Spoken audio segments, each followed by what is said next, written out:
اللعین الرجیم بسم اللہ الرحمن الرحیم الحمد للہ رب العالمین والصلاة والسلام علی اشرف الانبیاء والمرسلین سیدنا و مولانا ابی القاسم محمد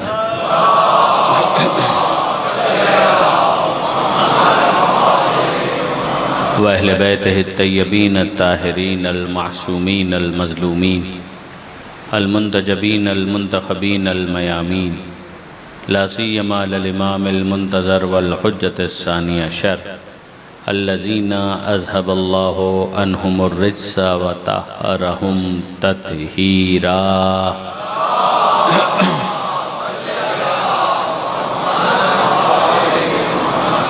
واللعنۃ الدائمۃ الباقیۃ علی اعدائہم اجمعین من یوم ظلمہم الی قیام یوم الدین رب اشرح لی صدری ویسر لی امری واحلل عقدۃ من لسانی یفقہوا قولی واجعلنی خالصا لوجہک الکریم یا اللہ صلوات علی محمد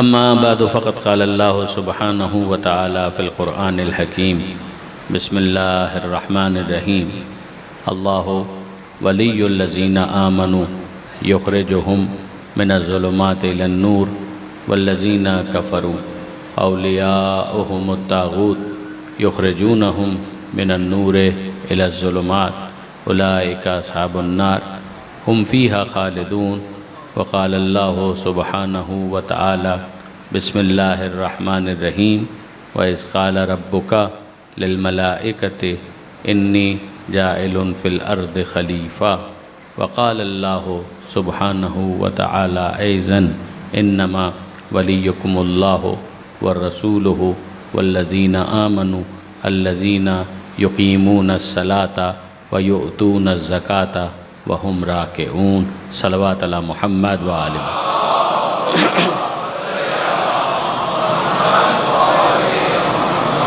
مرحلہ بمرحلہ ہم اپنے موضوع کو آگے بڑھانے کی کوشش کر رہے ہیں۔ آیات ولایت موضوع ہے۔ مرکزی آیت سورہ بقرہ کی آیت نمبر 257 ارشاد ہے کہ اللہ صاحبان ایمان کا ولی اور سرپرست ہے۔ تقاضۂ ولایت یہ ہے کہ یخرجہم من الظلمات الی النور کہ وہ انہیں اندھیروں سے روشنی کی طرف لے آئے۔ والذین کفروا وہ کہ جنہوں نے کفر اختیار کیا تو یہ بالکل ضد میں آ گئے، یہ اپوزٹ ایک ٹریک ہے کہ جو انہوں نے آپٹ کر لیا۔ اولیاؤہم الطاغوت تو پھر ان کا معاملہ یہ ہے کہ یہ متمسک ہو جائیں گے ان اولیاء سے کہ جن کا قرآن تعارف کرواتا ہے طاغوت کے عنوان سے کہ یہ سرکش ہیں، سرکشی پر مائل ہیں، طغیانی کرنے والے ہیں۔ پھر ان کا معاملہ یہ ہوگا کہ یہ یخرجونہم من النور الی الظلمات کہ یہ انہیں روشنی کی طرف نہیں جانے دیں گے۔ جو پوٹینشل ان کے اندر تھا وہ سارا کمپرومائز ہو جائے گا اور وہ ان کو لے جائیں گے اندھیروں کی طرف، تاریکی کی طرف، ظلمتوں میں وہ بھٹکتے رہیں گے۔ اولئک اصحاب النار اور یہ ہیں آگ والے، ہم فیہا خالدون جس میں وہ پھر ہمیشہ ہمیشہ رہیں گے۔ میں نے مسلسل آپ کی خدمت میں گزارش کی کہ یہ آیتوں کا ایک سلسلہ ہے کہ جہاں پروردگار عالم اپنی ولایت کا ذکر کرتا ہے اور پھر اپنے ان چنیدہ بندوں کا تذکرہ کرتا ہے کہ جن کے ذریعے سے پروردگار اپنے اس ولایت کے معاملے کو ایگزیکیوٹ کرتا ہے۔ آیتیں میں نے آپ کے سامنے گزارش کی اور کل جس آیت کے اوپر کافی ہماری گفتگو ہوئی وہ حضرت آدم علیہ السلام کے تعلق سے تھی کہ جس میں پروردگار عالم نے زمین پر پیدا ہونے والے، زمین پر جانے والے پہلے شخص اسی کی خلافت کا اعلان کر دیا۔ یعنی ابھی آپ اندازہ کیجئے کہ زمین پر دوسرا کوئی انسان موجود نہیں ہے، یہ پہلے ہیں کہ جو زمین پر جائیں گے، لیکن پروردگار عالم نے اس پہلے بشر کو پہلا خلیفہ بھی بنا کر یہ اعلان کر دیا کہ ہم یہ تو گوارا کر سکتے ہیں کہ ہمارا نمائندہ ہو اور امت نہ ہو، لیکن یہ نہیں ہو سکتا کہ امت ہو اور ہادی نہ ہو۔ درود بھیجئے محمد و آل محمد۔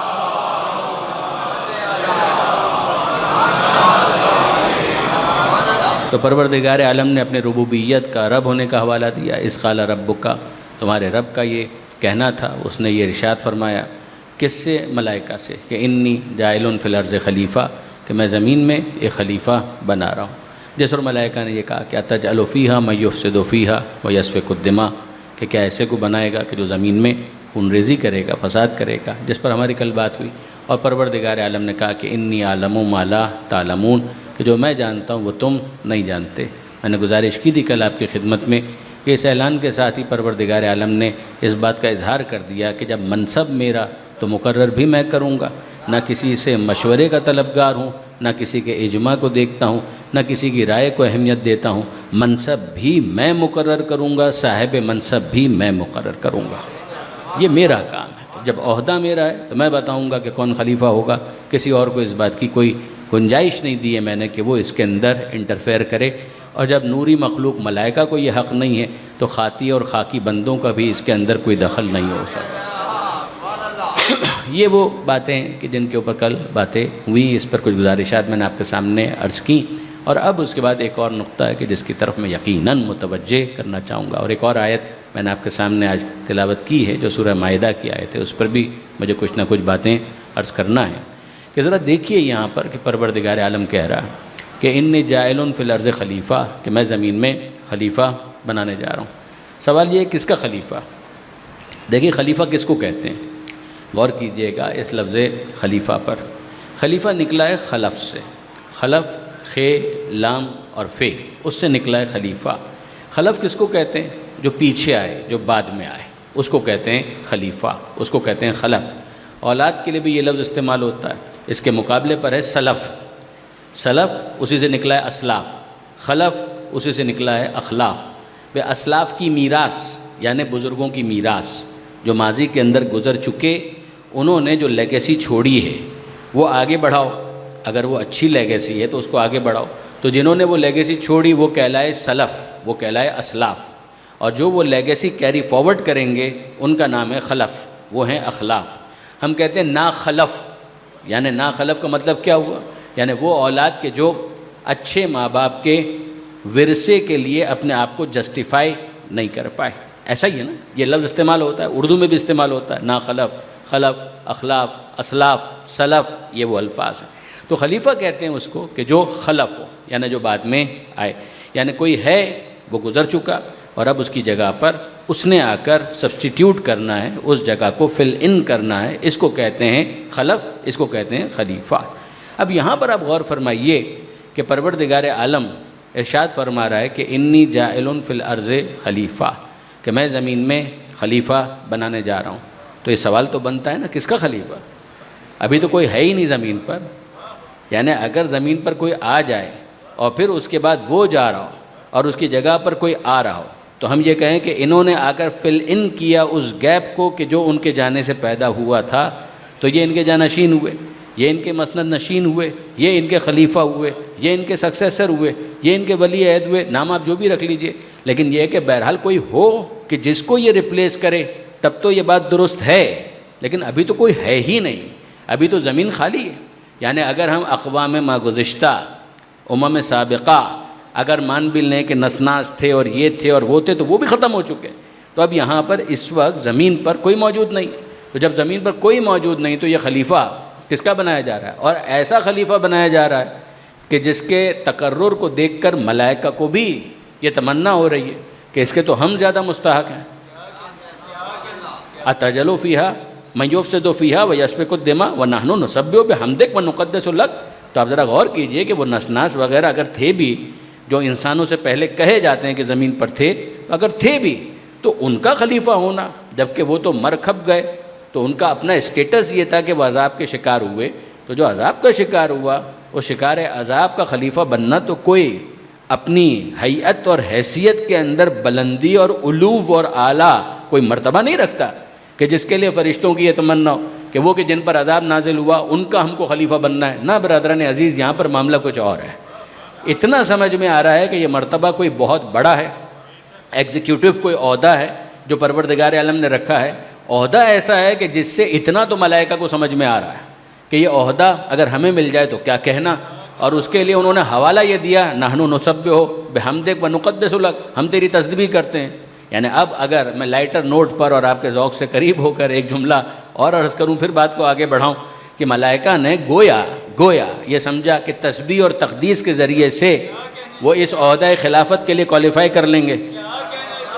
انہوں نے کہا کہ اللہ اکبر تو ہم پڑھتے ہیں، الحمدللہ تو ہم کہتے ہیں، تو الحمدللہ کا وظیفہ کریں ہم، اللہ اکبر کا عہدہ، اللہ اکبر کا ذکر کریں ہم۔ تو پروردگار نے سمجھایا کہ نہیں، یہ عہدہ اللہ اکبر کے ورد سے بھی نہیں ملے گا، الحمدللہ کے ذکر سے بھی نہیں ملے گا، سبحان اللہ کے ذکر مسلسل سے بھی نہیں ملے گا۔ تو عزیزو اتنا تو سمجھ میں آیا نا کہ جو عہدہ اللہ اکبر کے ذکر سے نہیں ملے گا، الحمدللہ کے ذکر سے نہیں ملے گا، سبحان اللہ کی تسبیح سے نہیں ملے گا، تو اللہ پڑھنے سے بھی نہیں ملے گا۔ درود بھیجئے محمد و آل محمد۔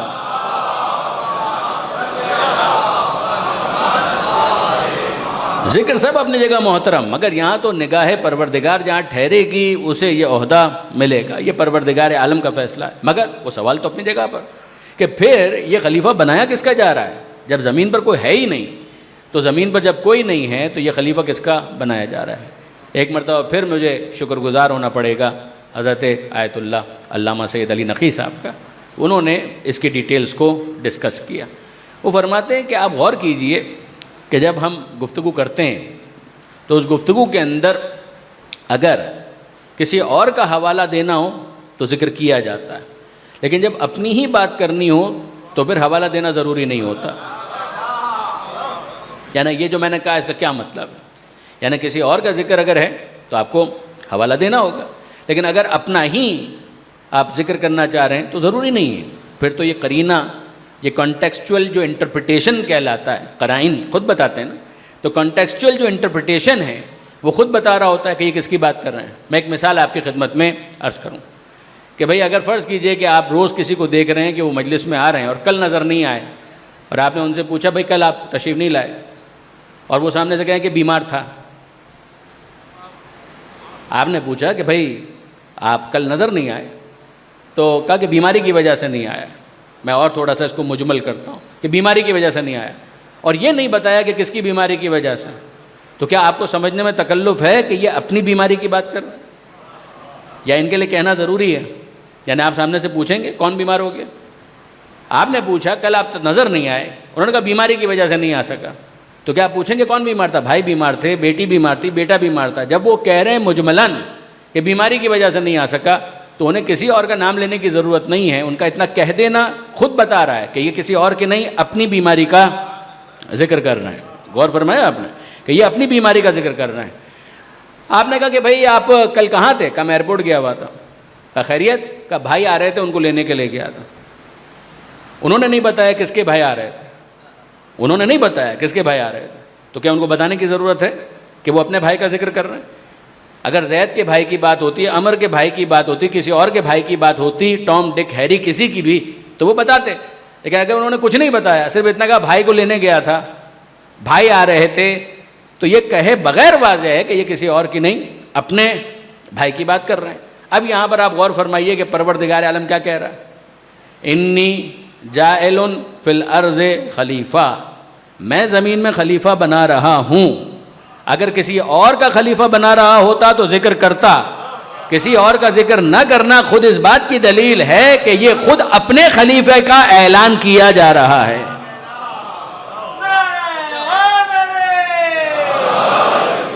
اپنے خلیفہ کا اعلان کیا جا رہا ہے کہ جو میرا خلیفہ ہو۔ تو خدا کا خلیفہ، چلیے ٹھیک ہے، یہ بات بھی سمجھ میں آ گئی، مگر خدا کا خلیفہ ہونا اس کا مطلب کیا ہے؟ خدا سے تو کوئی جگہ خالی نہیں ہے، کوئی جگہ خدا سے خالی نہیں ہے، مگر خلیفہ صرف اس وجہ سے مقرر نہیں کیا جاتا کہ جہاں پر وہ نہ ہو تو اس کی جگہ پر وہ آ کر اس کی جگہ کو فل ان کرے، بلکہ اگر وہ ایسا ہے کہ جو اس کام کو انجام دے کہ جو اس کو انجام دینا تھا، تو نیابت میں اگر کام وہ کر رہا ہے تو اس کو بھی خلیفہ کہا جائے گا، اس کو بھی خلیفہ کہا جائے گا، نائب ہونے کے عنوان سے، ایک وائس جرنٹ، ایک وہ کہ جو وائس رائے کی حیثیت سے اس کام کو انجام دے۔ اگر وہ اس کام کو انجام دے رہا ہے تو اس کا یہ مطلب نہیں ہے کہ وہ اس کام کو انجام نہیں دے سکتا تھا لہٰذا اس نے اس کو مقرر کیا، نہیں، یہ اس کی شان ہے پروردگار عالم کی کہ پروردگار عالم بہت ساری چیزیں اس طرح سے نہیں کر پائے گا، اس لیے نہیں کہ وہ نہیں کر سکتا، اس لیے کہ یہ اس کی شان کے خلاف ہے، اس لیے کہ اس کی شان کے خلاف ہے۔ آپ مجھے بتائیے برادران عزیز کہ اگر پروردگار عالم اس دنیا میں آ کر یہ سمجھانا چاہے کہ یہ حلال ہے اور یہ حرام ہے، یہ کھا سکتے اور وہ نہیں کھا سکتے، تو آپ مجھے بتائیے کہ کیا پروردگار عالم آپ کو کھا کر دکھائے؟ یہ خدا کی شان کے خلاف ہے کہ وہ غذا میں تصرف کرے۔ وہ رازق تو ہے، کھانے والا نہیں ہے۔ وہ پانی دینے والا تو ہے، پینے والا نہیں ہے۔ وہ کھانا دینے والا ہے، کھانا کھانے والا نہیں ہے۔ وہ انسان کو جسم دینے والا ہے، خود جسم و جسمانیت سے ماورا ہے۔ اگر پروردگار عالم بھی جسم و جسمانیت کا محتاج ہو جائے تو یقین جانیے کہ وہ مخلوق بن جائے گا، خالق نہیں رہے گا۔ یہ خدا کی شان کے خلاف ہے۔ اگر پروردگار عالم اس دنیا میں کسی کو اپنا نمائندہ بنانا چاہتا ہے کہ بتاؤ ان کو کہ باپ کیسا ہونا چاہیے، شوہر کیسا ہونا چاہیے، بھائی کیسا ہونا چاہیے، تو کیا آپ توقع کرتے ہیں کہ پروردگار عالم معاذ اللہ اس دنیا کے اندر باپ بن کر آئے گا؟ اس دنیا کے اندر خدا بھائی بن کر آئے گا؟ پروردگار عالم اس دنیا کے اندر شوہر بن کر آئے گا؟ یہ پروردگار کی شان کے خلاف ہے۔ لہذا خدا ایسے کو بھیجے گا کہ جس کے اندر دو رخ یوں پائے جائیں کہ وہ وہاں سے مرضی پروردگار کو سمجھے اور یہاں مخلوق کو بتلائے کہ خدا تم سے یہ چاہتا ہے۔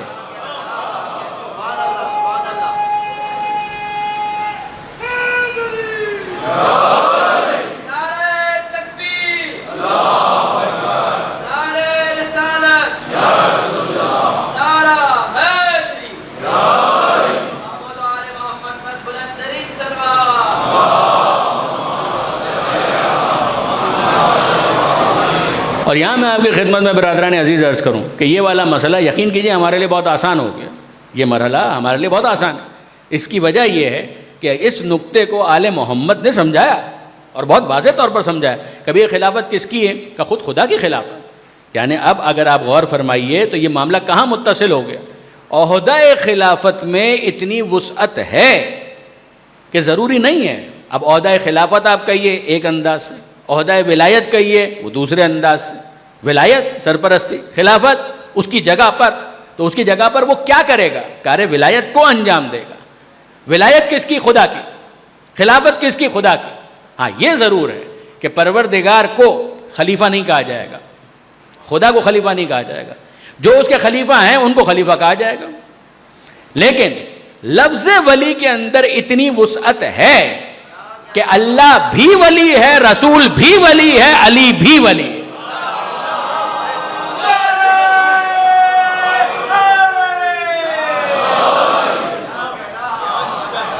آپ نے غور فرمایا؟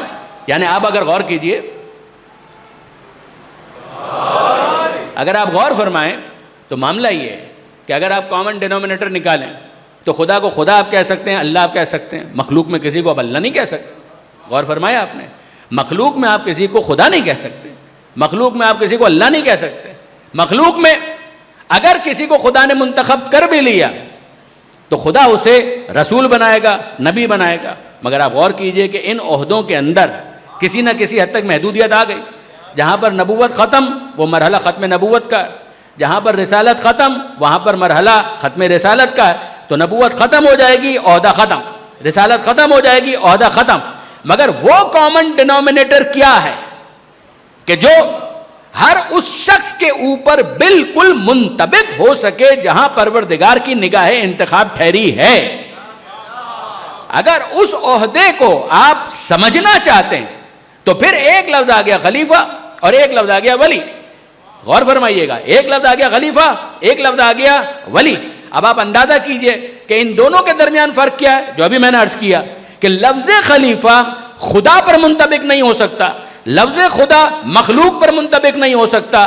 خلیفہ بندوں میں سے چنیدہ کو کہا جائے گا، اللہ اسی کو کہا جائے گا۔ مگر لفظ ولی کے اندر یہ گنجائش ہے کہ وہ مقرر کرنے والا وہ بھی ولی، جس کو اس نے نبی بنایا وہ بھی ولی، جس کو اس نے رسول بنایا وہ بھی ولی، جس کو اس نے امام بنایا وہ بھی ولی۔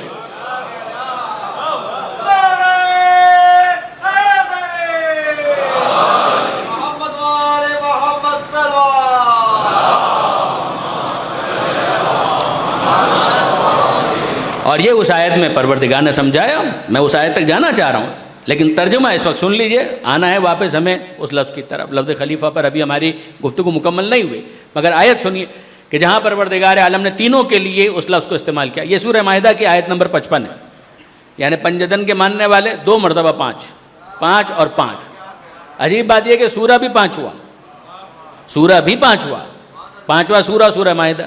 یہ سورہ مائدہ وہ ہے کہ جس کے اندر غدیر والی آیتیں بھی ہیں، یا ایھا الرسول بلغ ما انزل الیک من ربک وان لم تفعل فما بلغت رسالتہ، اے رسول پہنچا دیجئے، وہ پہنچا دیجئے جو آپ کے رب کی طرف سے پہلے ہی آپ پر نازل کیا جا چکا، وان لم تفعل فما بلغت رسالتہ، اور اگر آپ نے یہ نہیں پہنچایا تو کار رسالت انجام نہیں دیا۔ پہنچا دیا وہ پیغام، غدیر میں خطبہ دے دیا، ہاتھوں پر بلند کر دیا، اعلان کر دیا من کنت مولا ہو فہذا علی مولا، یہی تو نہیں ہے، پہلے ایک اور جملہ ہے اللہ ہو مولایا، اللہ میرا مولا، وہ بھی مولا، من کنت مولا ہو میں بھی مولا، وہ بھی مولا میں بھی مولا، من کنت مولا ہو فہذا علی مولا، جس کا میں مولا اس کا علی مولا۔ تو آپ نے غور فرمایا یہاں پر بھی لفظ ولی کامن، لفظ مولا کا کامن، یہ ہو گیا غدیر کے حوالے سے۔ اور اگر آپ دیکھیں کہ وہ آیت جس کو کہا ہی جاتا ہے آیت ولایت، نشان 55، جس میں پروردگار عالم فرماتا ہے انما ولیکم اللہ، تمہارا ولی، انما حصر کے ساتھ، حصر کا مطلب بس جن کا بتا رہے ہیں وہی ولی ہیں، ہم گلیوں کے ولیوں کے ذمہ دار نہیں ہیں، ہم گلی کے ولی کے ذمہ دار نہیں ہیں، ہم تو ان کی بات کریں۔ انما حصر کا مطلب کنفائن کرنا، یعنی بس یہ انما ولیکم، تمہارے ولی کون؟ اللہ، ولیکم اللہ۔ تو ہم نے کہا جس طرح معبود بس وہ ہے، اس کے علاوہ تو کوئی معبود نہیں ہے، ایسا کوئی اعلان ہوگا؟ جیسے خدا نے کہا انما الہکم الہ واحد، بس تمہارا خدا بس وہ ایک ہے، اس کے علاوہ کوئی دوسرا نہیں۔ تو ہم سمجھ رہے تھے کہ شاید ایسا کوئی اعلان ہوگا، اور اگر ایسا کوئی اعلان ہو تو ہمیں کوئی اصرار نہیں ہوگا، ہم تو اس کی بات ماننے والے ہیں، ہم تو اس کی بات ماننے والے ہیں۔ لیکن پروردگار عالم نے فوراً کہا انما ولیکم، تمہارا ولی اللہ ہو، اللہ ہے، ورسول ہو، صرف اللہ نہیں، اللہ کا رسول بھی تمہارا ولی ہے۔ تو ہم کو سمجھ میں آیا کہ اللہ اور رسول دونوں اس لفظ ولایت کی حد تک مشترک ہے، اس لفظ ولایت کی حد تک مشترک ہے۔ کوئی شک نہیں ہے کہ اس کی ولایت ذاتی، ان کی ولایت اعطائی کہ پروردگار عالم نے عطا کی، مگر یہ تو ہم سب کے وجود کا بھی معاملہ ہے۔ اگر آپ انصافاً دیکھیں تو ہم سب کا وجود ذاتی ہے، آپ کا وجود اپنا ہے، میرا وجود اپنا ہے، ذاتی ہے، قطعاً نہیں۔ وہ واجب الوجود ہے، ہم ممکن الوجود ہیں۔ وہ واجب الوجود ہے، اس کا وجود اپنا ہے، باقی تو جس کا ہے اسی کا دیا ہوا ہے۔ تو آپ غور فرمائیے، اس نے وجود دیا مگر سب کو ولایت نہیں دی، اس نے وجود دیا سب کو مگر ولایت سب کو نہیں دی۔ حصر کے ساتھ اعلان کیا انما ولیکم اللہ، تمہارا ولی اللہ، اور رسول، اور اللہ کے رسول وہ بھی تمہارے ولی۔ والذین آمنوا الذین یقیمون الصلاۃ ویؤتون الزکاۃ وہم راکعون، اور تمہارے ولیوں میں ایک وہ بھی ہے کہ جو نماز اس شان سے پڑھتا ہے کہ جب رکوع کی حالت میں ہو تو سائل آ جائے تو مایوس نہیں جاتا، تو مایوس نہیں جاتا۔ وہم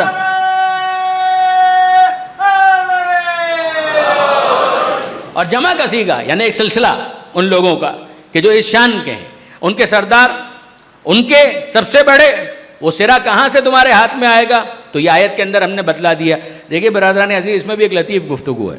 کسی نے کہا کہ کیا سبب ہے کہ جناب آپ یہ اعتراض کیا گیا، یعنی باقاعدہ اعتراض کیا گیا، بعض کتابوں کے اندر یہ اعتراض کیا گیا کہ ان لوگوں کو دیکھیے برادران عزیز، ظاہر ہے کہ میرے وہ محترم برادران اہل سنت جو مولا کی ولایت سے سرشار ہیں، وہ تو میرے دل کے اتنے قریب ہیں کہ میں آپ کو بتا نہیں سکتا، میرے دوستوں میں سے ہیں، میرے عزیزوں میں سے ہیں، ان سے میری گفتگو ہوتی رہتی ہے، میں ان سے استفادہ کرتا ہوں، کچھ وہ بھی ہماری باتیں سن لیتے ہیں۔ تو وہ ہمارے دوست جو ہیں وہ تو اپنی جگہ پر یہاں پر بھی آ جاتے ہیں، امام بارگاہ میں بھی آ جاتے ہیں، مجلسوں میں بھی شریک ہوتے ہیں، یعنی واقعاً یہ تو وہ احباب ہیں کہ جن کے اوپر ہماری جان قربان۔ یہاں میں بالکل بلا تکلف کہہ رہا ہوں، لیکن وہ کہ جنہیں علی کی ولایت ہی ہضم نہیں ہوتی، ان سے تو ہمارا شکوہ ہے، جو ناسبیت کی طرف مائل ہو جائیں تو ظاہر ہے کہ ان سے تو ہمارا شکوہ ہے۔ تو دیکھیں لکھنے والوں نے کیا جملہ لکھا، انہوں نے کہا دیکھیں یہ لوگ کہتے ہیں کہ اللہ ولی رسول ولی، اور پھر اس کے بعد جہاں علی کی بات آتی ہے تو پھر کیا کہتے ہیں کہ لا الہ الا اللہ محمد الرسول اللہ، صرف اتنا نہیں کہتے نا، یہی تو ان کا اعتراض ہے۔ یہ انہوں نے کہا کہ یہ اتنا ہی کہہ دیتے لا الہ الا اللہ، پھر کہتے محمد الرسول اللہ، اور تیسرے مرحلے میں کہہ دیتے علی ولی اللہ، اتنا کہہ دیتے اور بات ختم کر دیتے. یہ یہاں پر بھی تو فل اسٹاپ نہیں لگاتے. یہ کہتے ہیں لا الہ الا اللہ ایک جملہ کا، محمد الرسول اللہ دوسرا جملہ، پھر اس کے بعد کہتے ہیں علی ولی اللہ وصی رسول اللہ و خلیفۃہ بلا فصل. ایسا لگتا ہے جیسے ریل گاڑی چلتی ہوئی جا رہی ہے. یہ لفظ انہوں نے استعمال کیے، جملہ میں نام نہیں لوں گا اس لیے کہ مجھے اپنے استاد کا وہ جملہ ہمیشہ یاد آتا ہے. وہ کہتے ہیں کہ ممبر مبارک ناموں کے لیے ہے، منحوس ناموں کے لیے نہیں ہے.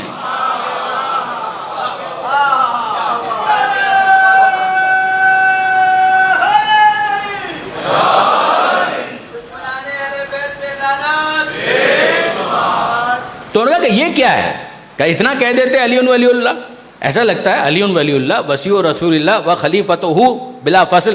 تو علی ولایت بھی، وصایت بھی، خلافت بھی، ایسا لگتا ہے کہ ریل گاڑی چلتی چلی جا رہی ہے.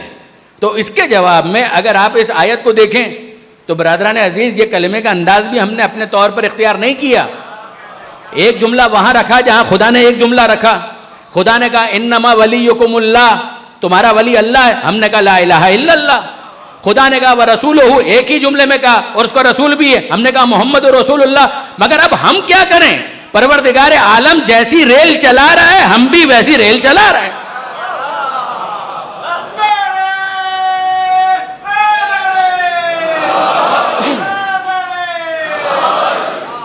والذین آمنوا، وہ کہ جو ایمان لائے، بس اتنا ہو جاتا. الذین یقیمون الصلاۃ، وہ کہ جو نماز قائم کرتے ہیں. ویؤتون الزکاۃ، اور جو زکوٰۃ دیتے ہیں. وہم راکعون، اور جو حالت رکوع میں اس زکوٰۃ کو انجام دیتے ہیں. اچھا، بیک گراؤنڈ آپ کے ذہن میں ہوگا یقیناً، یعنی برادران اہل سنت کے بھی وہ جو خوش عقیدہ علماء ہیں، شواہد و تنزیل کے اندر حاکم حسکانی نے لکھا اور دیگر علماء نے لکھا، یعنی انٹرنیٹ کی دنیا ہے، آپ جا کے فقط سرچ کریں اور آیت ولایت لکھیں تو آپ کو دونوں طرح کے نام مل جائیں گے. وہ کہ جنہوں نے قبول کیا، وہ جنہوں نے قبول نہیں کیا، ان سب کا ذکر مل جائے گا آپ کو، ان سب کا ذکر مل جائے گا. تبری نے بھی، تبری چھوٹا آدمی نہیں ہے، تبری کے جنہوں نے تاریخ بھی لکھی، الامم والملوک، جنہوں نے تفسیر بھی لکھی، اور وہ تفسیر غیر معمولی اہمیت کی حامل ہے. انہوں نے بھی شان نزول کو ذکر کیا ہے، اس پر تبصرہ بھی کیا ہے. اور اسی طریقے سے ان کی اپنی ایک فقہ بھی ہے. یہ الگ بات ہے کہ جس طرح سے باقی 4 فقہیں برادران کی ہیں اور وہ اس پر عامل بھی ہیں مختلف علاقوں میں، اس طرح سے عمل کرنے والے فقہ تبری کے نہیں ہیں. اس کو انہوں نے محدود کر دیا. لیکن یہ کہ بہرحال قطع نظر اس سے عالم بہت بڑا، اس نے بھی لکھا اور دیگر علماء نے اس بات کو لکھا کہ ہوا یہ کہ مولا کائنات مسجد میں تھے، مصروف نماز تھے، پیغمبر اکرم بھی تھے، اور وہاں پر دیگر افراد بھی اور احباب بھی موجود تھے. اور ایسے میں ایک سائل وہاں پر آیا، اور میں تو کہوں گا کہ منصوبہ پروردگار، کہ پروردگار عالم نے سائل کو اس وقت مسجد کی طرف متوجہ کیا. یعنی یہ ایک عجیب اہتمام ہے نا، کہ سائل آئے مسجد میں اس وقت کہ جب علی نماز پڑھ رہے ہیں، اور اس نے کہا کہ اے پروردگار، مسجد میں رہنے والوں کی خدمت میں میری گزارش، اور وہ کیا کہ میں اس وقت بھوکا ہوں، میں اس وقت ضرورت مند ہوں، حاجت مند ہوں، فقیر ہوں، میں مسکین ہوں، مجھے ضرورت ہے، کوئی میری مدد کرو. پیغمبر اکرم تو مصلحتاً چپ ہیں،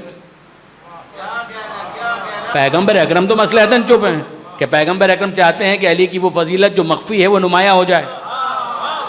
یا دوسرے لفظوں میں کہوں کہ آیت جو لوح محفوظ کے اندر ابھی تک محفوظ ہے وہ آشکار ہو جائے، وہ مستور نہ رہے، وہ لوح محفوظ سے سفر کرتی ہوئی اس دنیا تک پہنچے تاکہ سورہ مائدہ کی تکمیل ہو سکے، یہ آیت قرآن کے اندر آ سکے. تو پیغمبر اکرم تو جانتے کہ کب کیا کرنا ہے، کب کیا کہنا ہے، لیکن دوسروں کا امتحان تھا. کوئی کچھ نہ بولا، کسی نے کچھ نہیں دیا. یعنی آپ غور فرمائیے کہ کوئی کچھ نہیں دے رہا، کوئی کچھ نہیں دے رہا، وہ فقیر اسی طریقے سے پریشان. اور پھر اس کے بعد اس نے ہاتھوں کو بلند کر دیا اور کہا کہ مالک تیرے نبی کی مسجد سے خالی ہاتھ جا رہا ہوں، مالک تیرے نبی کی مسجد سے خالی ہاتھ جا رہا ہوں. جب اس نے یہ کہا تو امیر المومنین نے اشارے سے متوجہ کیا. نماز تھی، رکوع کی حالت تھی، ہاتھ سے متوجہ کیا، اور پھر اس کے بعد وہ فقیر آیا اور آ کر اس نے مولا کی اس انگوٹھی کو بطور زکوٰۃ قبول کیا. یہاں وہ انگوٹھی گئی اور وہاں سے وہ آیت چلی، یہاں سے انگوٹھی گئی اور وہاں سے آیت چلی. اور جب آیت آئی تو پیغمبر اکرم مسرور، خوش. یہ آیت نازل ہوئی اور سب کے سامنے پیغمبر اکرم ذکر کر رہے ہیں کہ خدا نے یہ کہا. علی کا یہ فعل خدا کو اتنا پسند آیا کہ خدا یہ فرماتا ہے کہ انما ولیکم اللہ ورسولہ والذین آمنوا الذین یقیمون الصلاۃ ویؤتون الزکاۃ وہم راکعون. یہ آیت نازل ہو گئی کہ یہ جو حالت نماز میں رکوع کی حالت میں جو زکوٰۃ دے وہ بھی ولی. جب یہ کہا تو اب ظاہر ہے کہ برادران پیغمبر اکرم نے کہا, لوگوں نے سن لیا, تو کچھ کو حیرانی ہوئی, پریشانی ہوئی, اور ایک اور چیز بھی ہوئی جسے عربی میں حسد کہتے ہیں. تو حسد بھی ہوا, اور کسی نے کہا کہ اللہ کے رسول یہ آیت اس طرح سے نازل ہوئی؟ کہا کہ ہاں اسی طرح سے نازل ہوئی. کہ اجازت ہے کہ ہم بھی انگوٹھی دیں, ہم بھی انگوٹھی دیں؟ تو پیغمبر اکرم نے کہا کہ بھائی چانس لینے میں کوئی حرج نہیں ہے, ٹرائی کر لو, اور کچھ نہیں تو غریبوں کا تو فائدہ ہوگا, آیت آئے یا نہ آئے, آیت آئے یا نہ آئے, غریبوں کا تو فائدہ ہوگا. تو انہوں نے کہا کہ ٹھیک ہے اللہ کے رسول. اب میں واقعاً تصور کرتا ہوں کہ اس کے لیے انہوں نے کیا اسٹیج سجایا ہوگا. دیکھیے یعنی اس کے لیے مسجد ضروری ہے, مسجد تو ہے, مسجد ضروری ہے, وہ تو ہے. مسجد کے ساتھ ساتھ نماز ضروری ہے, نماز میں رکوع ضروری ہے, اور نماز میں جب وہ رکوع کریں اس وقت سائل کا آنا بھی ضروری ہے. یہ سب کو انسیڈنس کیسے ہوگا؟ تو اب ہوگا یہ کہ بھائی نماز تو خود پڑھیں گے, نماز تو خود پڑھیں گے, تو کسی کو مقرر کریں گے کہ بھائی جب میں نماز میں رکوع کی حالت میں جاؤں تب تم صدا بلند کرنا, اور پھر اس کے بعد میں اشارہ کروں تو انگوٹھی لے لینا. تو آپ ذرا غور کیجئے, نماز بھی پلانٹڈ ہے, فقیر بھی پلانٹڈ ہے.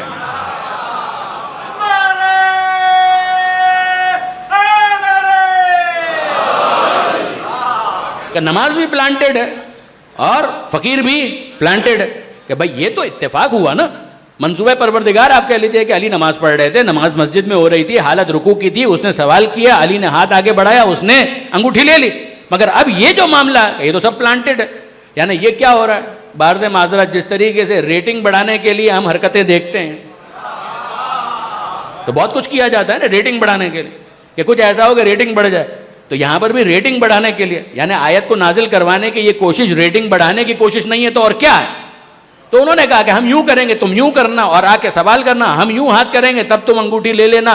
تو ریپلیکا ہو جائے گا, امیٹیشن ہو جائے گی, نقل ہو جائے گی. مگر نقل کے لیے بھی عقل کی ضرورت ہوتی ہے. تو انہوں نے یہ سارے کام کر لیے, فقیر بھی آ گیا, پلانٹڈ فقیر آ گیا, اور آ کر اس نے صدا بھی بلند کر دی, انہوں نے انگوٹھی دے بھی دی, اور اب انتظار کر رہے ہیں, اب انتظار کر رہے ہیں کہ کوئی آیت نازل ہو, کوئی آیت نازل کو. ولایت کی آیت تو دور کی بات ہے, برات کی آیت بھی نازل نہیں ہوئی.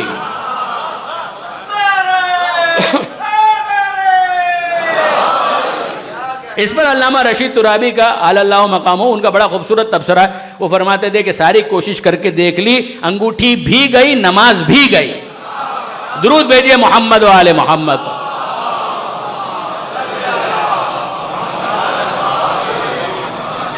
تو یہ یہاں انما ولیکم اللہ, اللہ تمہارا ولی ہے, اس کا رسول تمہارا ولی. وہ سلسلہ سردار الذین یقیمون الصلاۃ ویؤتون الزکاۃ وہم راکعون. تو آپ نے غور فرمایا یہ لفظ ولی جو کامن خدا کے لیے بھی استعمال ہو رہا ہے, نبی کے لیے بھی استعمال ہو رہا ہے, اور پھر ائمہ جو بعد میں آنے والے ہیں ان کے لیے بھی یہ لفظ ولی استعمال ہو رہا ہے. تو پروردگار نے بتلایا کہ اس لفظ کے اندر ایک کامن ڈینومینیٹر ہونے کی ایک صلاحیت موجود ہے. لفظ خلیفہ میں ایسا نہیں, لفظ خلیفہ خدا کے لیے استعمال نہیں ہو سکتا. وہ جس کو خلیفہ بنایا وہ خلیفہ ہے. اور پھر اس کے بعد مسئلہ یہ آیا کہ اس لفظ خلافت اور لفظ خلیفہ اس کی اس وسعت کو ہمارے یہاں تو پہچانا گیا, یعنی یہ ایک علمی بات, اس کو کوئی آفینس نہ سمجھے, ایک علمی بات کہ انصافاً اگر آپ دیکھیں تو لفظ خلیفہ اس لفظ خلافت, انہوں نے تو کہہ دیا کہ جتنے انسان دنیا میں وہ سب کے سب خلیفہ. تو یہی تو ملائکہ کا اعتراض تھا کہ اگر ایسی ہی خلافت ہے کہ جو فرعون کو بھی مل رہی ہے, نمرود کو بھی مل رہی ہے, یہ کیا بات ہوئی؟ کہ ایسی خلافت خدا کی جو سب کو مل رہی ہے. ہمارے یہاں معصومین نے کہا کہ نہیں جناب یہ خلافت ویسی نہیں ہے. تو پھر کیا ہے کہ اللہ اپنا خلیفہ بنا رہا ہے, اور جن کو چن رہا ہے انسانوں میں سے ان کو خلیفہ بنا رہا ہے. جان بلا وجہ لینے والوں کو خلیفہ نہیں بنا رہا, بستر رسول پر لیٹ کر جو جان دے دے اس کو خلیفہ بنا رہا ہے. رسول کو خلیفہ بنا رہا ہے, نہ علی کو خلیفہ بنا رہا ہے. جتنے موسیٰ, داؤد, یہ سب کے سب اللہ کے خلیفہ.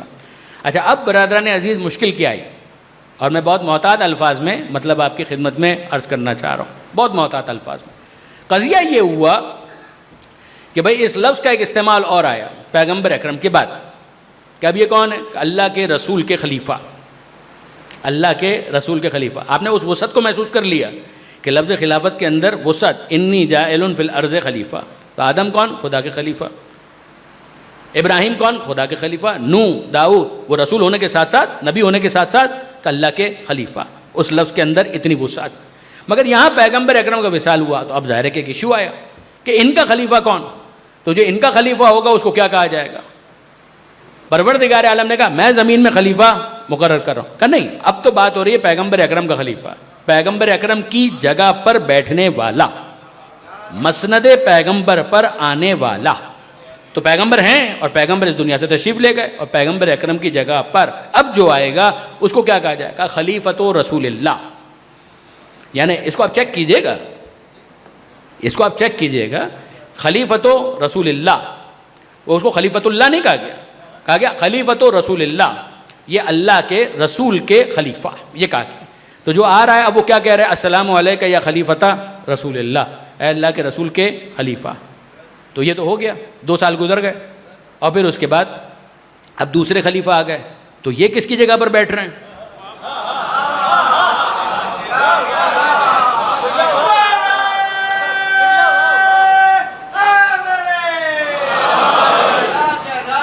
اب یہ کس کی جگہ پر بیٹھ رہے ہیں؟ کہا وہ جو پہلے خلیفہ تھے ان کی جگہ پر اب یہ بیٹھ رہے ہیں. تو یہ خلیفہ کس کے ہوئے؟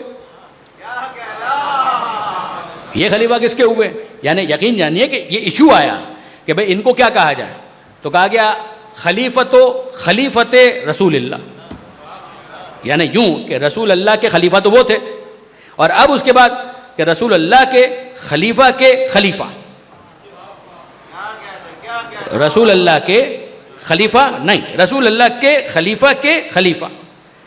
تو یہ ایک ان کو احساس ہوا اور وہ انکمفرٹیبل ہو گئے کہ اب یہ تو بہت لمبا ہو رہا ہے، اب یہ تو بہت لمبا ہو رہا ہے. تو کیا کیا جائے؟ اس لیے کہ اب اگر ہمارے بعد کوئی آئے گا تو پھر اس کو کیا کہا جائے گا؟ دیکھیں غور و فکر ہو رہا ہے نا، غور و فکر ہو رہا ہے کہ بھئی وہ تھے رسول اللہ کے خلیفہ، مجھے یہ لوگ کہہ رہے ہیں رسول اللہ کے خلیفہ کے خلیفہ. تو پھر اس کے بعد جو آئیں گے تو رسول اللہ کے خلیفہ کے خلیفہ کے خلیفہ. تو یہ سلسلہ کہاں تک جائے گا؟ یعنی اس وقت تو نہیں معلوم تھا کہ مصطفیٰ کمال پاشا آ کر یہ سلسلہ ہی ختم کر دیں گے. وہ آپ جانتے ہیں نا کہ وہ تحریک خلافت کیوں چلی تھی، وہ سلسلہ ہی ختم ہو گیا بعد میں مصطفیٰ کمال پاشا، کہ پہلے انہوں نے معزول کیا، پھر اس کے بعد وہ ہٹے اور انہوں نے کہا کہ وہ اب تم بھی جاؤ، ہم کو بھی نہیں چاہیے، ہم کو بھی یہ خلافت نہیں چاہیے، سب نے ختم کر دیا. تو وہ تو بعد میں، لیکن اب اتنا درمیان میں جو سلسلہ ہے اس کو اصطلاح کے اندر کہتے ہیں تتابع اضافات، کہ بھئی مضاف الیہ کتنا آئے گا، ایک مضاف، پھر مضاف الیہ، پھر اس کو مضاف بنایا، پھر اس کو مضاف الیہ، پھر اس کو مضاف بنایا، پھر اس کو مضاف الیہ، تو جائے گا کہاں تک معاملہ. تو انہوں نے ایک اجلاس منعقد کیا، یہ دوسری خلافت میں ہوا، یہ باقاعدہ ایک اجلاس منعقد کیا گیا اور اس کے اندر ایجنڈے میں اس کو رکھا گیا.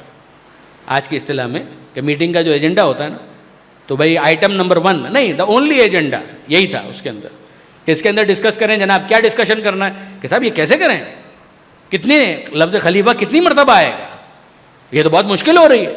تو میں حیران ہوں کہ میں تلاش کرتا رہا کہ اس میٹنگ کے اندر مشورہ چاہیے تھا، تو کیا اس کو بھی بلایا کہ جس کے بارے میں کہتے تھے کہ خدا اس مشکل کے لیے مجھے زندہ نہ کرے کہ جس کو حل کرنے کے لیے علی موجود نہ ہو.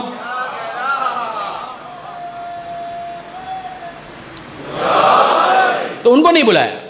یعنی یہ میں حیران ہوں کہ جب وہ کہتے تھے کہ بھئی کوئی مشکل پیش آئے تو حل کرنے کے لیے علی ہو، تو توقع تھی کہ شاید ان سے بھی ایڈوائز لی جائے کہ آپ بھی فرمائیے کہ کیا کریں اس کو، مگر ان کو نہیں بلایا گیا. تو سمجھ میں آتا ہے کہ بھئی ان کو تو ایجنڈے کے بنیادی لفظ سے ہی اختلاف ہے.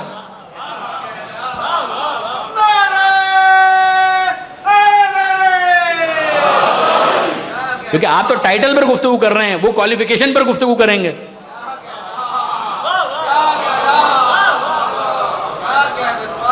تو آپ ٹائٹل پر گفتگو کر رہے ہیں، وہ تو کوالیفیکیشن پر بات کریں گے.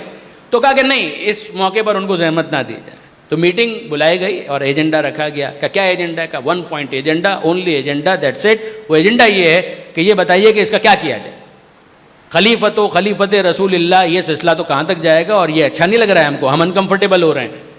اور پھر اس کے بعد کسی نے وہاں پر مشورہ دیا، اس کا نام بھی موجود ہے، کسی نے مشورہ دیا وہاں پر، اور مشورہ یہ دیا کہ حضور یہ سارے جھنجھٹ چھوڑیں، یہ خلیفہ خلیفہ خلیفہ اس کو چھوڑیں، ہم سب ہیں مومنین، آپ ہیں ہمارے امیر، نحن المومنون وانت امیرنا، ہم سب ہیں مومنین اور آپ ہیں امیر، تو بس اتنا کرتے ہیں آج سے کہ آپ ہمارے امیر ہیں تو ہم آپ کو کہیں گے امیر المومنین.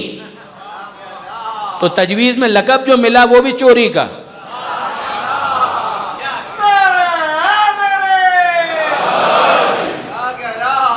یعنی یہ پھر وہاں پر طے ہوا. یعنی اگر آپ اس کو چیک کرنا چاہیں تو عربی کے اندر لکھنا چاہیں کہ من ہوا اول من لقب امیر المومنین، تو آپ کو وہاں پر 2 آرا مل جائیں گی. اردو میں لکھ لیجئے گا، انگلش میں لکھ لیجئے گا who was given this title for the very first time امیر المومنین، تو آپ کو 2 آرا مل جائیں گی. ایک تو یہ ہے کہ خلافت ہو، امارت ہو، ولایت ہو، جو ہے وہ خدا کے دینے پر ملتی ہے، مصطفیٰ کے بیان کرنے پر پتہ چلتا ہے.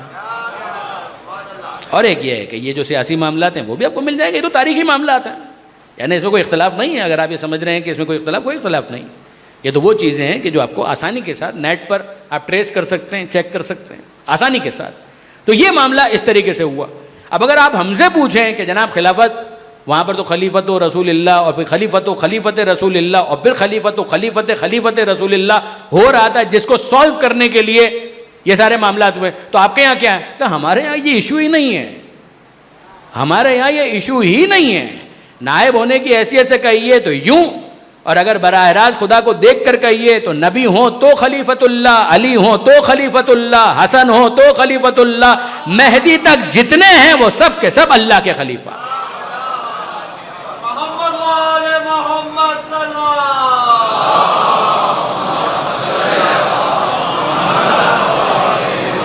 مہدی تک جتنے ہیں. اور یہ اگر آپ سمجھ رہے ہیں کہ میں اس کے اندر مبالغہ آرائی کر رہا ہوں، قطعاً نہیں، آپ کے حافظے میں موجود ہے، میں تو فقط اس کو بیدار کروں گا. مجھے بتائیے کہ ہر مجلس کے بعد آپ زیارت پڑھتے ہیں، ہر نماز کے بعد آپ زیارت پڑھتے ہیں، تو حضرت حجت کی زیارت آپ کیا پڑھتے ہیں؟ ذرا ذہن میں لے کر آئیے. السلام علیکم یا صاحب العصر والزمان، اے صاحب العصر، اے زمانے کے صاحب، آپ پر ہمارا سلام. السلام علیکم یا شریک القرآن، اے قرآن کے شریک، آپ پر ہمارا سلام. السلام علیکم یا خلیفۃ الرحمن، اے رحمان کے خلیفہ، آپ پر ہمارا سلام.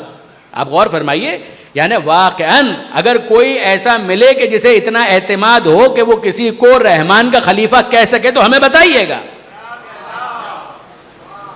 کوئی شریک القرآن کہلا سکے تو ہمیں پتہ چلے، ہمیں بھی بہت خوشی ہوگی کہ ہم جانیں. مگر یہ وہ ہیں کہ جو انی تارکن فیکم الثقلین کی وجہ سے ہر ایک ہے شریک کل قرآن، اور اس اعلان کی وجہ سے کہ انی جاعل فی الارض خلیفہ، جتنے ہیں وہ خلیفۃ اللہ ہیں، خلیفۃ الرحمن ہیں. درود بھیجئے محمد و آل محمد.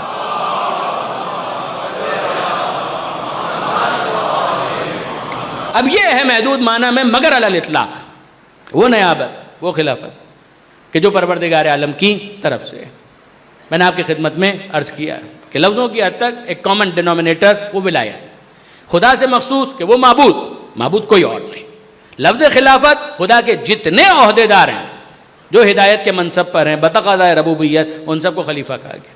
پھر اس کے اندر ڈویژن عہدوں کے اعتبار سے جو اسٹیٹس کا فرق ہے کہ یہ نبی ہیں، یہ رسول ہیں، ترقی ہوئی. پھر یہ رسول ہیں، یہ اولو العزم ہیں، یہ اور ترقی ہوئی. ولایت کامن ہے، خلیفہ ہونے کے اعتبار سے خلافت. مگر اب اسٹیٹس کے فرق کو بتانے کے لیے کہ یہ نبی ہیں، اس سے بڑھ کر رسول ہیں، رسول سے بڑھ کر اولو العزم ہیں، اور رسولوں میں اولو العزم 5 ہیں، اور ان 5 میں جو سب سے بڑھ کر ہیں وہ ہے مصطفیٰ.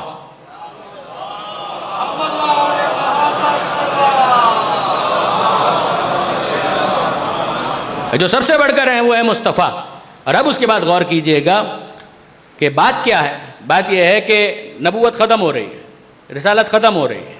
نبوت ختم، رسالت ختم. کن پر؟ پیغمبر اکرم پر.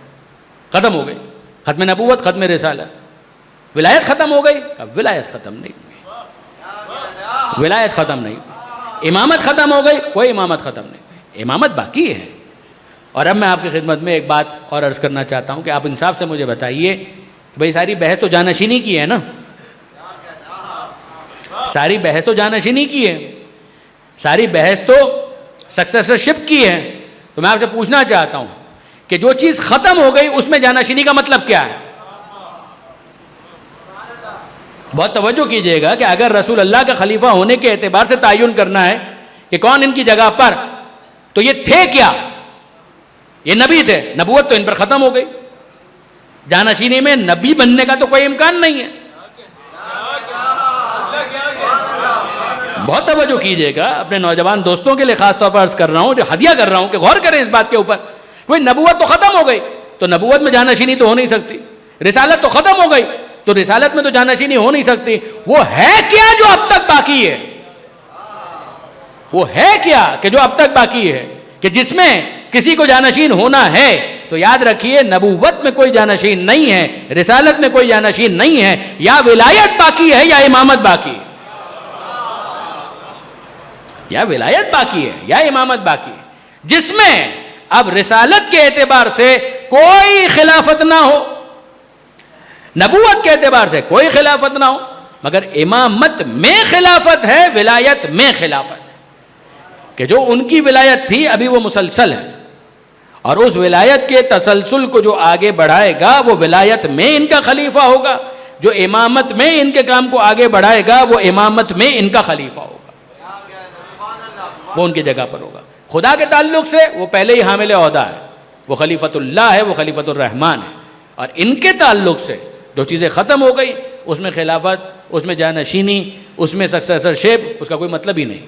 جو چیز باقی ہے وہ کیا ہے؟ کہ ولایت، وہ امامت، اس کے اندر یہ سلسلہ آگے بڑھے گا. اگر ضرورت ہوئی تو کل انشاءاللہ اس پر مزید کچھ گزارشات میں آپ کے سامنے پیش کروں گا، مگر اتنا تو ہم کو سمجھ میں آیا کہ یہ سورہ مائدہ کی آیت ہے کہ جس نے بہت سے مسائل کو حل کیا. یہ سورہ مائدہ 5واں سورہ اور آیت کا نشان 55. اور ایک جملہ اور یہاں پر عرض کرتے ہوئے پھر میں مصائب کی منزل پر آؤں کہ یاد رکھیے گا برادران عزیز، اس سورہ کو سورہ مائدہ کہنے کی وجہ یہ ہے کہ حضرت مسیح علیہ السلام کی ایک دعا اس کے اختتام پر موجود ہے، اور وہ دعا یہ ہے کہ اے پروردگار انزل علینا مائدۃ من السماء تکون لنا عیدا لاولنا ولآخرنا. مالک ہمارے لیے آسمان سے ایک مائدہ نازل کر. مائدہ کا مطلب ہے دسترخوان، مائدہ کا مطلب ہے دسترخوان، کہ دسترخوان نازل کر. تکون لنا عیدا، اور مالک وہ دسترخوان ایسا ہو کہ جو ہم استفادہ بھی کریں اور پھر وہ ہمارے لیے یادگار بن جائے، عید کا دن بن جائے. لاولنا ولآخرنا، ہمارے اول کے لیے بھی اور ہمارے آخر کے لیے. تو یاد رکھیے گا اس سورے کو سورہ مائدہ کہا گیا کہ اس میں دسترخوان کا ذکر ہے اور اس سورے کے اندر ولایت کا ذکر ہے. تو مجھے یہ کہنے کی اجازت دیجئے کہ مائدہ ایسا خدا نے نازل کیا کہ جسم کی بھوک بھی مٹ سکے اور روح کی غذا کا بھی انتظام ہو جائے. درود بھیجیے گا محمد و آل محمد.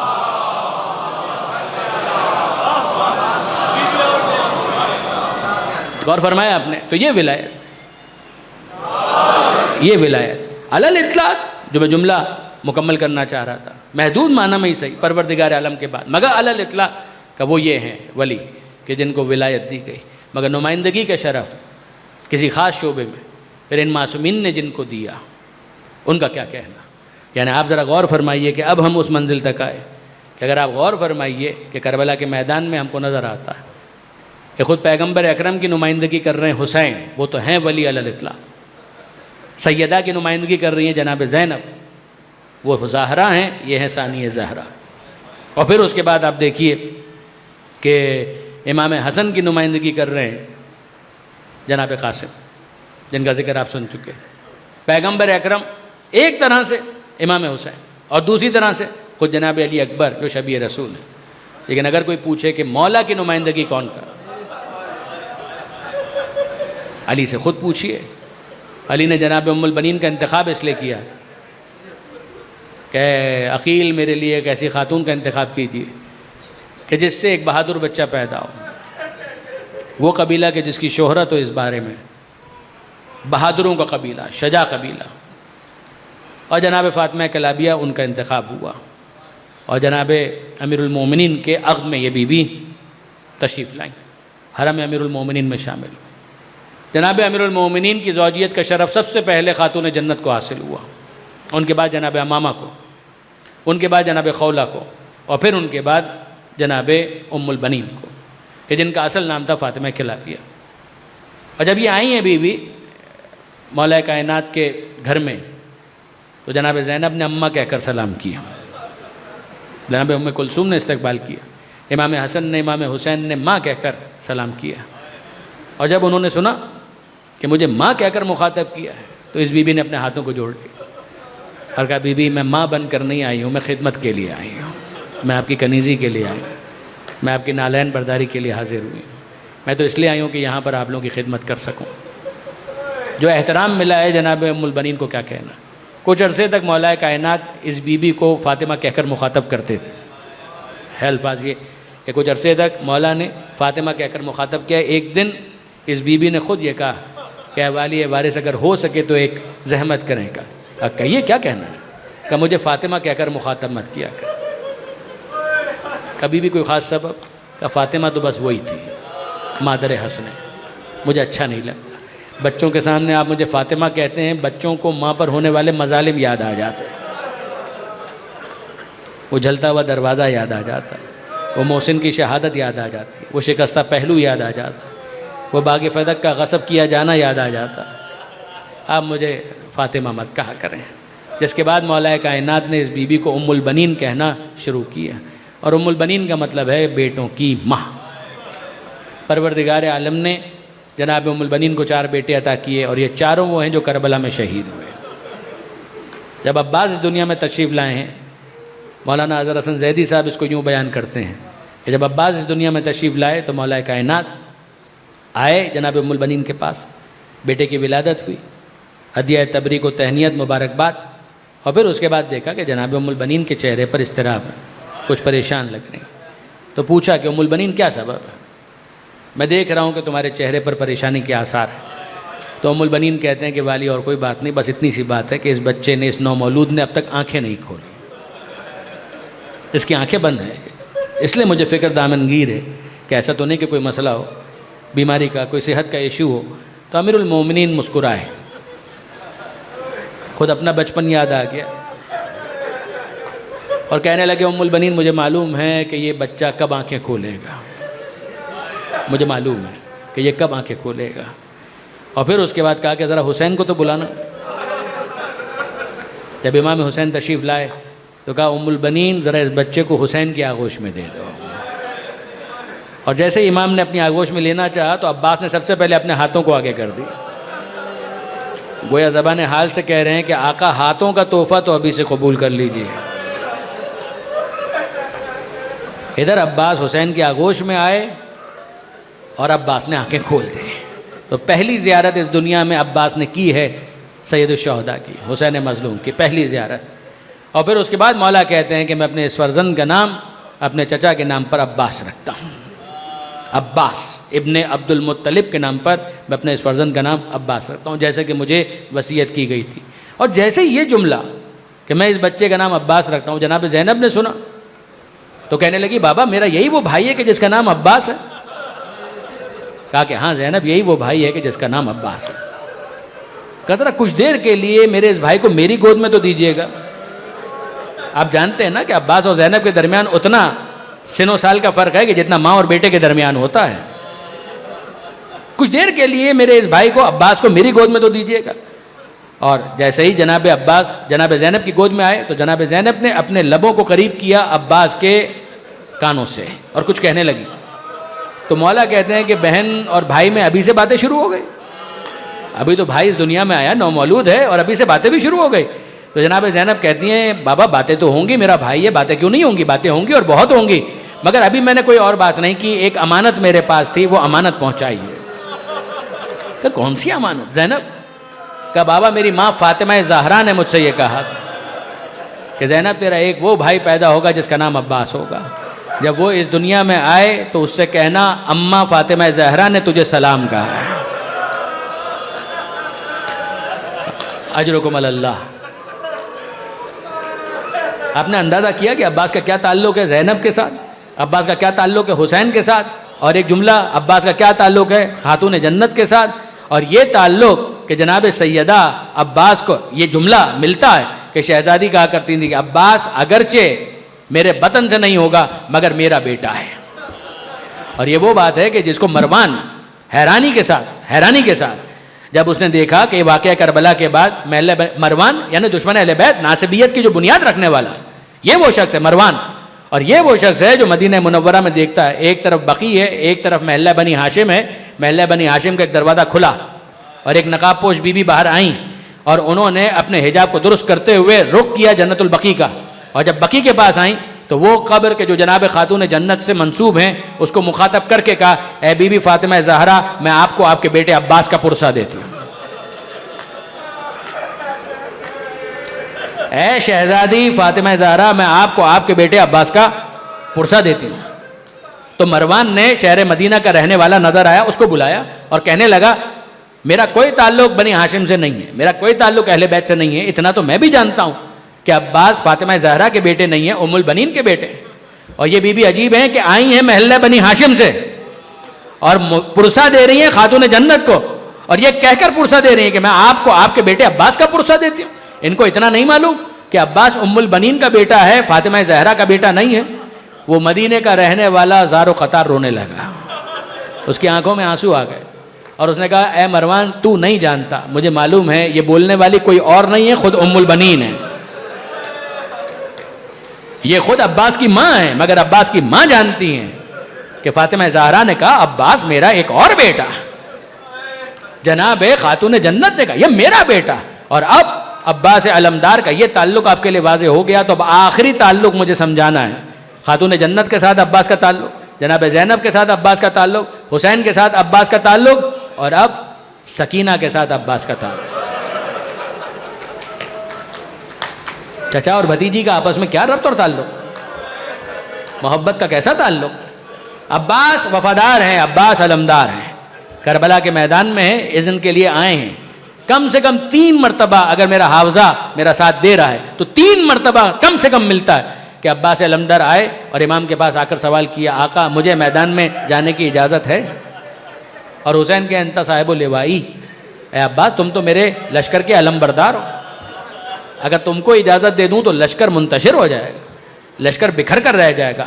صبح پوچھا جواب ملا، دوپہر کو پوچھا یہی جواب ملا.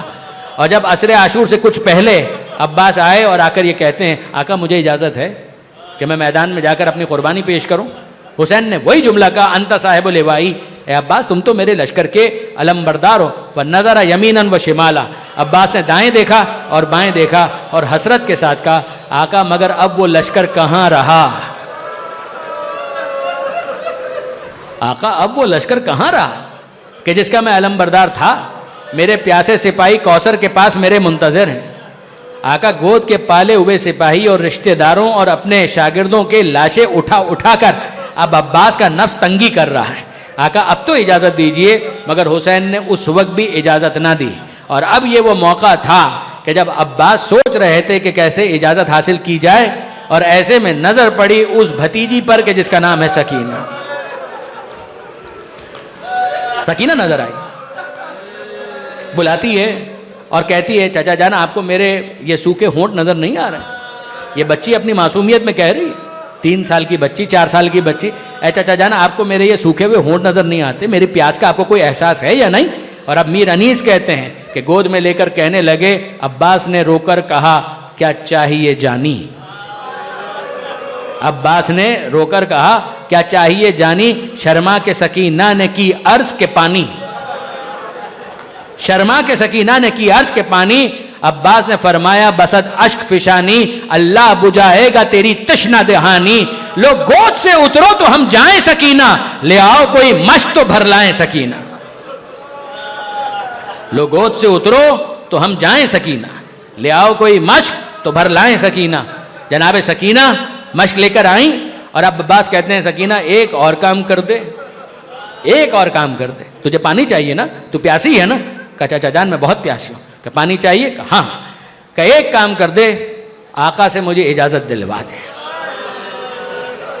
سکینہ نے کہا کہ چچا جان بس اتنی سی بات، میرے بابا میری کوئی بات نہیں ٹالتے، میں آپ کی سفارش کرتی ہوں، مجھے لے چلیے بابا کے پاس. اور اب عباس نے سکینہ کو گود میں اٹھایا، مشک سنبھالی اور آئے. دور سے ہی عباس کو آتا ہوا دیکھا اور حسین نے کہا عباس اب میں نہیں روکوں گا, عباس میں نہیں روکوں گا, جاؤ پانی کا انتظام کرو, پانی کی سبیل کرو, بچوں کے لیے پانی کا انتظام کرنے کی کوشش کرو, میں تم کو نہیں روکتا, جاؤ میدان میں. مگر سکینہ کو مخاطب کر کے کہنے لگے سکینہ ابھی تو اپنے چچا کی سفارش کر رہی ہے نا, کچھ دیر کے بعد تجھے چچا بہت یاد آئے گا. وہ بچی معصومیت کے ساتھ سن رہی, کچھ دیر کے بعد تجھے چچا بہت یاد آئے گا. کب یاد آئے گا؟ جب تماچے لگیں گے چچا یاد آئے گا, جب تازیانے لگیں گے چچا یاد آئے گا, جب گوشوارے چھنیں گے چچا یاد آئے گا. ہر اذیت پر تو پکارے گی واہ عباسا, چچا بہت یاد آئے گا. عباس کو اجازت ملی اور عباس جانے لگے تو حسین کہتے ہیں کہ بہن سے رخصت ہو کر آؤ, زینب سے رخصت ہو کر آؤ. اور عباس گئے خیمے میں, جناب زینب کو سلام کیا اور کہنے لگے شہزادی عرض کرنے کے لیے آیا ہوں کہ اب مقتل میں جانے کا میرا معاملہ اور میرا موقع ہے. تو جناب زینب نے کہا عباس میں روکتی نہیں ہوں, جاؤ مقتل میں جاؤ, حسین پر قربان ہو جاؤ, میں اجازت دیتی ہوں, مگر بابا کی ایک حدیث سنتے ہوئے جاؤ, بابا کی ایک حدیث سنتے ہوئے جاؤ. کوفہ شہر تھا, حجرہ تھا, میں بابا کے سامنے بیٹھی تھی اور بابا نے ایک مرتبہ یہ کہا زینب یہ شہر کوفہ جس میں اتنے سکون سے بیٹھی ہو نا, ایک دن ایسا آئے گا کہ جب اسی شہر میں قیدی بنا کر لایا جائے گا, ہاتھوں میں رسیاں ہوں گی, سر پہ ردا نہیں ہوگی. عباس میں سوچا کرتی تھی کہ جس کا ایک بھائی بھی ہو, بابا نے کہا ہے تو ہوگا ضرور, میں سوچا کرتی تھی کہ بابا نے کہا ہے ہوگا ضرور, مگر جس بہن کا کوئی ایک بھائی بھی ہو کسی کی مجال نہیں ہوتی کہ اس کی طرف بری نظر سے وہ دیکھ سکے. میرے تو اتنے بھائی ہیں اور تجھ جیسا بھائی جس بہن کا ہو کس کی مجال ہے کہ وہ اس کے ہاتھوں میں رسیاں باندھے, اس کی ردا کو اس سے چھینے, کس کی مجال ہے. مگر آج جب تم نے آ کر مقتل میں جانے کا اپنا معاملہ بتایا ہے تو اب میں سمجھ گئی کہ وہ وقت بہت قریب ہے, وہ دن بہت نزدیک ہے, چادر بھی چھنے گی اور رسیاں بھی باندھی جائے گی. جاؤ بھیا عباس جاؤ, میں نے اجازت دی. اور عباس جب میدان میں گئے اور گھوڑے پر بیٹھے ہیں تب علامہ سید علی نقی صاحب کے الفاظ ہیں, وہ فرمایا کرتے تھے کہ نگاہ تصور سے دیکھیے, کسی کتاب کی ضرورت نہیں ہے, نگاہ تصور سے دیکھیے کہ جب عباس مشق کو سنبھالے ہوئے, علم کو سنبھالے ہوئے, گھوڑے پر بیٹھے ہوئے جب اپنے اس پورے سلسلے کے ساتھ میدان میں جا رہے ہیں تو سکینہ کہاں ہے, سکینہ کہاں ہے؟ ذرا تصور سے سوچنے کی کوشش کریں, دیکھنے کی کوشش کریں کہ سکینہ کہاں ہے. سکینہ نے تمام بچوں کو جمع کر لیا ہے, سب کے ہاتھوں میں کوزے ہیں. سکینہ بچوں کو حوصلہ دے رہی ہے, تسلی دے رہی ہے, اے بچوں پریشان مت ہونا, بس اب کچھ دیر کی بات ہے, میرا چچا گیا ہے, کچھ دیر کے بعد پانی آنے والا,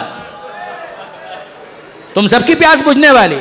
یہ بچیاں, یہ بچے, یہ سکینہ کے ساتھ باہر کھڑے ہیں کوزے سنبھالے ہوئے, حسین کھڑے ہوئے ہیں کمر تھامے ہوئے ہیں, زینب بھی منتظر ہے, اور اب عباس میدان میں. کچھ دیر کے بعد ظاہر ہے کہ علم نظر آ رہا ہے, گرد و غبار کی وجہ سے اب گھوڑا نظر نہیں آ رہا, عباس نظر نہیں آ رہے, دشمنوں کا ہجوم ہے, اور ایسے میں عباس ان مراحل کو طے کر رہے ہیں. کچھ دیر کے بعد محسوس ہوا کہ علم دائیں طرف جھکا. جب علم دائیں طرف جھکا بچوں کے دل لرز گئے, مگر علم سنبھل گیا, بچوں کے دل سنبھل گئے. کچھ دیر کے بعد علم بائیں طرف جھکا, بچے دہل گئے, مگر کچھ دیر کے بعد پھر واپس علم سنبھل گیا اور بچے پھر واپس بہل گئے. مگر اب ایک وقت ایسا آیا کہ جب علم زمین پر گرا, یہ وہ وقت تھا جب ہرملہ کا تیر رہا ہو چکا, مشق سکینہ چھٹ چکی, پانی بہ چکا, عباس دونوں بازو قلم ہو چکے, اور اب جب مشق چھدی پانی بہا, عباس ٹھہر نہ سکے, گھوڑے سے زمین پر گرے. اور جب عباس گھوڑے سے زمین پر گرے تو بچوں نے اپنے ہاتھوں میں موجود کوزے پھینک دیے. حسین کی کمر شکستہ ہو چکی. حسین نے اعلان کیا الان انکسر ظہری, اے عباس تیرے جانے سے حسین کی کمر ٹوٹ گئی.